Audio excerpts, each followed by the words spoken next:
This is the 1931 Detroit Electric, and this gentleman owns this. It's a fully electric vehicle from 31. How are you? Hello, good to see you again. Good to see you again. I'd love for you to tell us again about this 1931 Detroit Electric. Did you drive this here today? We drove it from a trailer about a mile away, so sort of. But you do drive it? Oh yes, absolutely. So tell me about this car. I know most people forget that there were electric cars before the Tesla. Right, this is a Detroit Electric. It's a late model. It's 1931. It's unusual because it's one of three ever made. It was originally a 1919 version that they cut down. The older ones were taller, didn't fit into modern garages, so they cut them down, put rounded fenders on them, and resold them as new cars in 1931. Because the styling on this is at least 10 years earlier. This doesn't look like a 1931 car. It looks like a 1921 car.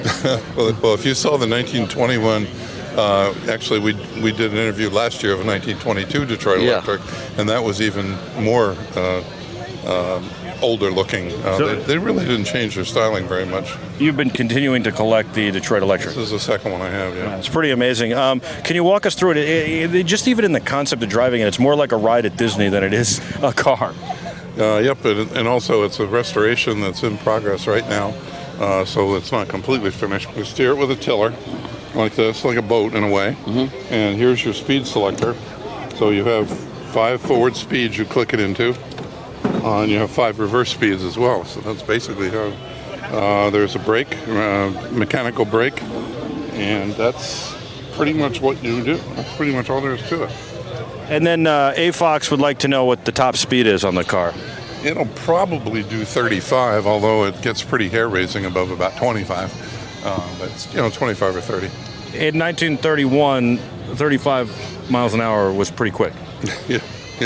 It's pretty quick today, too, because they're kind of, they shake, rattle, and roll. So Sure. Now, for a car back then, most of the cars didn't have great acceleration and stuff, but because this is electric, it should be all torque. Is it accelerate fast? Yeah. It'll get up and go. Can you show us the batteries? Sure. Yep. So the batteries, if I'm correct, were just at that point were a lot of car batteries, or are you using car batteries today? These are golf car batteries. They're regular 6-volt batteries. There's 14 of them, so there's 84 volts altogether. 7 in the front and 7 in the back. But these are modern batteries. The batteries back in the day would have been similar. They would have been 6-volt batteries and lead acid. How long does it take to charge them? Overnight. And then how far can you drive on a charge? 90 to 100 miles. Really? Yeah, if the terrain is relatively flat and the batteries are fresh, for sure. That's pretty cool. I imagine no regenerative braking. No. Just mechanical brakes. But it does slow down faster because when you come off the accelerator, there's no power going to the car. Right. That's true. Yep. Very cool. It's also heavy, so it'll coast. It's got momentum behind it. So. How long will it take you to restore this?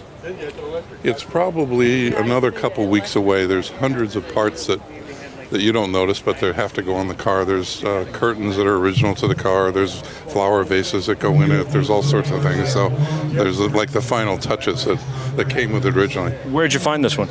It actually came out of Connecticut, but I know most of its history. I know when it was shipped on April Fool's Day in 1931. It went to Lincoln, Nebraska, and there's some newspaper articles here on the signboards of some of the people that owned it originally. So, and it being only one of it's only one of 2 that are known now. So the other one's in a museum in Illinois. Awesome. Thank you so much. It's great to see you. Congratulations and enjoy. I look forward to seeing the third car, the next in your collection.